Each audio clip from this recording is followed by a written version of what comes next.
What is a roast profile? A roast profile is a record of the roasters and the environment's measured influence on the green coffee. Simply put, this is a recipe showing the graph of temperature over time. As with any measurements, it is important to remember that errors exist, and it is crucial for us roasters to constantly be aware of as many sources of errors as possible. A good equipment reduces the amounts of unknown and potential errors. And a good roaster understands the sources of errors and makes logical inferences to decide their next steps. Let's get a bit more familiar with the common approaches to roast profiles. A roast profile is an annotated curve graph. The two axes are temperature and time, illustrating the change of temperature over time. And most roast profiles take this shape. And let's take a look as to why. It is important to note that the temperature is almost always measured with probe when roasting coffee. When taking a look at a most basic form of a roast profile, the curve shows the internal or the bean temperature, which is an average of surface temperature and the air temperature of the green coffees in the system, in the drum. Bean probes are always specifically located so that the green coffee covers and moves around the probe during the roast. And as we quickly discussed, measuring true value of anything is impossible.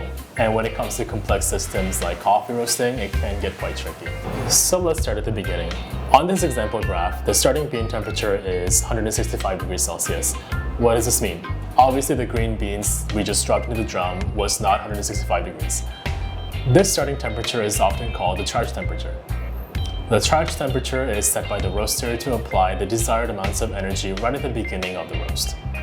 And as the green beans drop into the drum and starts to make contact with the bean temperature probe, the bean temperature starts to drop very rapidly, as reflected by this steep declining curve. At a certain point, the temperature data sent from the probe will show that the coffee and the roaster is now at an equilibrium, and the temperature will start to increase. This point of change is called the turning point. After this point, although not 100% accurate, the actual temperature of the coffee can be better inferred with the bean temperature probe. Please note that just like cooking a steak, the inside and the outside will change in temperature and physically and chemically as well at very different rates. Let's break down our roast profiles into three main sections. Although it may be unfair to generalize your roasting into three different sections, as at any given point, the coffee can be going through very different things, depending on the coffee itself, the environment, the roaster, and etc. But doing this can be a very powerful tool for us to understand and make very purposeful decisions in roasting coffee. And later in this video, we will very briefly go over some of the significances of these phases and what we may be able to expect in final cup by adjusting little things during these phases. So first, we have the drying phase. After a certain time, the green coffee will start to change its color. The green color will gradually change into more of a yellowish color, and often the roasters mark this as color change. The next phase is called the yellowing phase, or the mired phase. The color of the coffee after the color change will start turning more and more brown into color of the roasted coffee that we're more familiar with. Then we hit first crack. Simply put, first crack is marked by audible mechanical cracks reminiscent of popcorn popping. First crack happens because coffee beans have expanded and its moisture has begun to evaporate. This causes further pressure and forces the beans to crack open. The time after first crack is often called the development phase. Technically, yes, we are always developing the coffee as we roast. But as some of the terms and values we'll be discussing later on, it's called the development time and development time ratio, all happening after the first crack. This phase is often called the development phase. When the roast is done, we mark the end time and the end temperature amongst other data.